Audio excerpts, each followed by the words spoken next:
في سنة 2008 جلست إلى الإمام محمد أختر رضا خان. 2008 میں مجھ کو بھی موقع ملا حضور تاج الشریعہ کی صحبت میں بیٹھنے کا.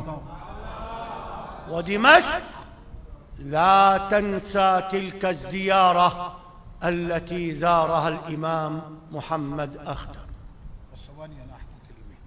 حضرت نے جو لفظ فرمایا نا، اس سے پہلے میں ایک بات کہہ دوں آپ کو.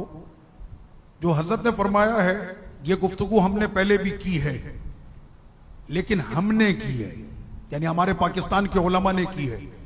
مزے کی بات یہ ہے کہ وہی گفتگو کو آج پورے عرب کا بادشاہ بیان کر رہا ہے. اب سنیں حضرت نے کیا فرمایا. پورا دمشق آج تک نہیں بھولا اس سفر کو جب پہلی مرتبہ تاج الشریعہ ہمارے شام دمشق میں آئے تھے.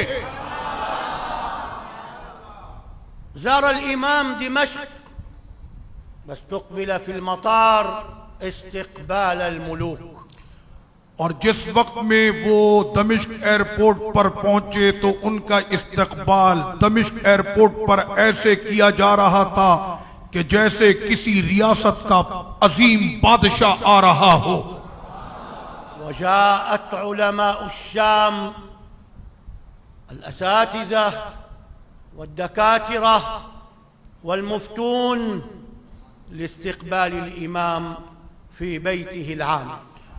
اور جس مقام پر حضرت نے قیام فرمایا تھا میں نے دیکھا اساتذہ، علماء، مفتی، محدثین وہ تمام کے تمام آ رہے تھے حضور تاج الشریعہ کا استقبال کرنے کے لیے. وكان معنا الشيخ عامر أيضا.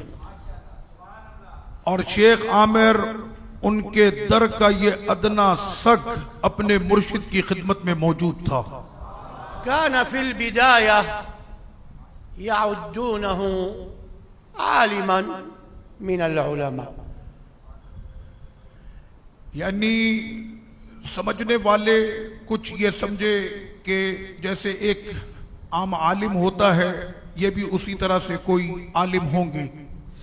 فلما بدأ الإمام محمد أختر بالكلام أعجبوا به. اور جب تاج الشریعہ نے اپنی فصاحت و بلاغت والی زبان کھولی تو وہ سارے حیرت سے حضور تاج الشریعہ کو دیکھ رہے تھے.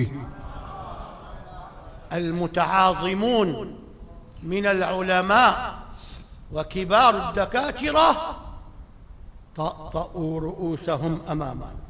اپنی پلکوں سے اپنی عظمت کے ترانے وہ تاج الشریعہ کے گنگنا رہے تھے اور ان کے ادب میں وہ اپنے سر جھکا رہے تھے. وهو يتكلم اور وہ عن النبي وحبه وحب آل بيته. اور وہ گفتگو فرما رہے تھے عشق رسول پر اور اہل بیت کی محبت پر. وأبحر في العلوم، الفقه، الحديث، التاريخ، وهو يتكلم وهم يستمعون بإعجاب. وہ گفتگو کرتے تو اس میں فقہ بھی ہوتی، حدیث بھی ہوتی، عقیدہ بھی ہوتا، اور تعجب سے علماء شام حضور تاج الشریعہ کے ان علوم زخار کو سن رہے تھے. ولما امتلأت قلوبهم بتعظیم الامام حدثت کرامہ. اور جب ان کے دل حضور تاج الشریعہ کے علم و فنون سے بھر گئے تو پھر وہاں پر تاج الشریعہ کی کرامت بھی سامنے ظاہر ہوئی. كانت زيارة الإمام في شهر آب أكبر شهور السنة حرارة.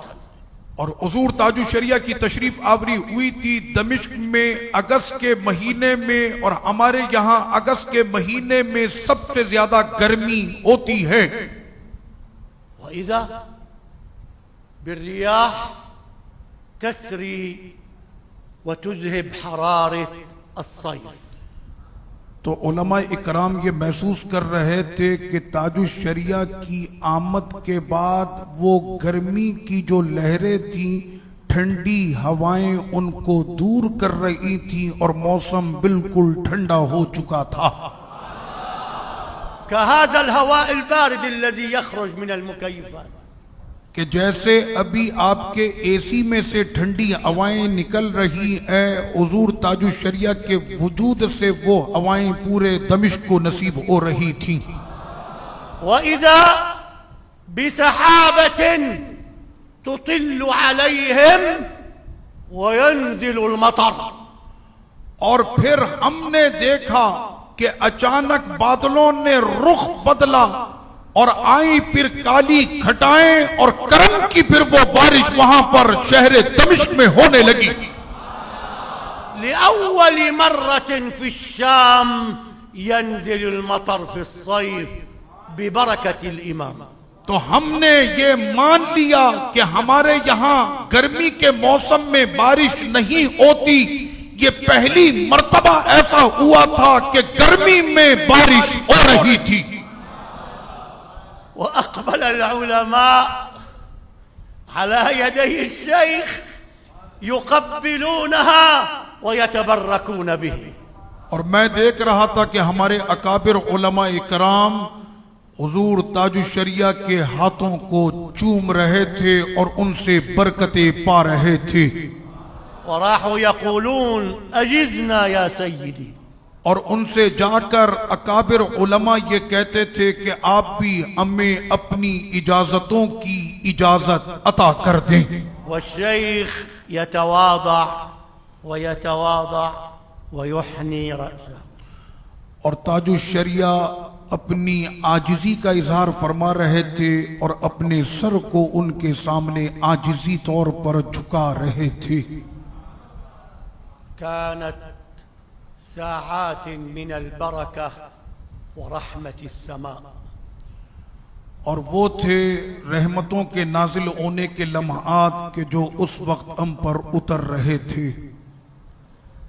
وقبل عودته إلى بلاده تذكروا أنها بال2008 قام الشيخ بزيارة قبور الأولياء في دمشق وحمص۔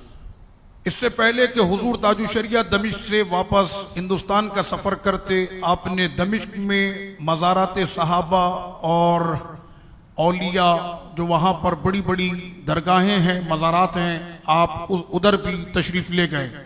زار الإمام سيدنا بلال الحبشي، آپ سیدنا بلال حبشی رضی اللہ عنہ کے مزار شریف پر تشریف لائے، وسيدنا يحيى الحصور، اور حضرت سیدنا یحییٰ علیہ السلام کے دربار شریف میں تشریف لائے، وابن عربي، اور سیدنا شیخ محی الدین ابن عربی کے دربار میں تشریف لائے، امام عبد الغنی النابلسی، اور سیدنا شیخ عبد الغنی النابلسی رحمت اللہ علیہ کے مزار پر تشریف لائے، وفي حمص زار سيدنا خالد بن الوليد، اور دوسرے شہر حمص میں حضرت سیدنا خالد بن ولید رضی اللہ عنہ کے مزار پر تشریف لائے، وزار مقبرة فيها 10,000 صحابي، اور اس مقبرے کی بھی زیارت کی کہ جہاں پر 10,000 سے زیادہ صحابہ اکرام کی قبریں ہیں۔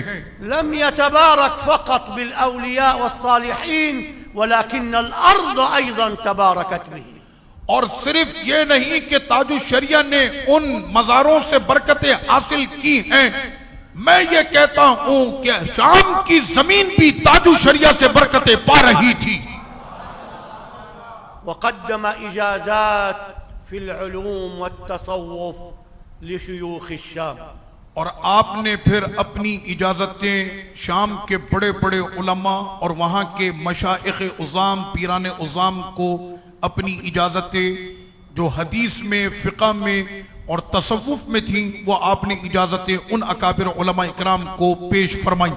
وكنت ممن أكرمني الله بهاتين الإجازتين، اور ان اجازتیں لینے والے اکابر علماء اور مشائخ میں میرا نام بھی شامل ہے۔ بكت دمشق وأهلها وطلابها ومعارف الإمام حين غادرهم إلى بلاده. اور جس وقت میں حضور تاج الشریعہ میرے مرشد کی واپسی ہو رہی تھی، دمشق رو رہا تھا، طلباء اور علماء اکرام کی آنکھوں میں آنسو تھے کہ نہ جانے اب علم کا یہ چڑھتا ہوا سورج دوبارہ دیکھنے کا موقع ملے گا کہ نہیں، سب کی آنکھوں میں آنسو تھے. الإمام له تلامذة في أصقاع الأرض. پورے جہاں میں اس امام کے پیے ہوئے جام والے شاگرد جہاں میں موجود ہیں، كلهم يقتدون به. اور وہ سارے کے سارے اپنے مرشد کے فیضیابی یافتہ ہیں. في الشام والأردن وأوروبا وأمريكا والباكستان هنا وفي كل مكان. یورپ، امریکہ، شام، اردن، بلاد عرب، پاکستان، کوئی ایسا جہاں نہیں کہ جہاں پر تاج الشریعہ کے علم پانے والے شاگرد موجود نہ ہوں. كلهم بايعوه وألبسوه تاج الشريعة. اور وہ سارے کے سارے کہ جنہوں نے اس دربار سے فیض پایا ہے، شریعت کے اس تاج کا ان پر فیض جاری ہے. كان يعرف لغات عدة. حضور تاج الشریعہ کئی زبانیں جانتے تھے غير الأردية، اردو کے علاوہ، وكتب فيها وأنشد ديوانا من الأشعار. اور آپ نے اس پر مختلف زبانوں پر کئی کتابیں تحریر فرمائی ہیں. انہی میں سے آپ کا ایک عربی میں دیوان ہے نعتیہ. عندما أنشد المنشد في دمشق من تأليف الإمام فقال: الله الله الله ما لي رب إلا هو. تو جس وقت میں حضور تاج الشریعہ نے دمشق کے اکابر علماء کے سامنے اپنا لکھا ہوا حمدیہ کلام پیش کیا، اللہ اللہ اللہ ما لی رب الا ہو، یہ کلام تاج الشریعہ کا ہے. وآخر بيت كان فيه يقول: هذا أخطر أدناكم ربي أحسن مثواه. اور جب انہوں نے اپنا اس کلام کا مقطع پیش کیا، ھذا اختر ادناکم، اے میرے مالک تیرا یہ ادنا اختر، کر دے اس کی قبر کو اچھی قبر. فقلت له مداعبا: أنت أخطر أعلاهم ربي أحسن مثواهم. تو اس وقت میں سامنے موجود تھا تو میں نے اسی وقت ان کے اس شعر کے ختم ہوتے ہی میں نے پڑھا کہ آپ اے اختر ادنا نہیں بلکہ آپ ہم سب کے سب سے اعلیٰ ہیں اور آپ کا ٹھکانہ بھی سب سے اعلیٰ ہوگا.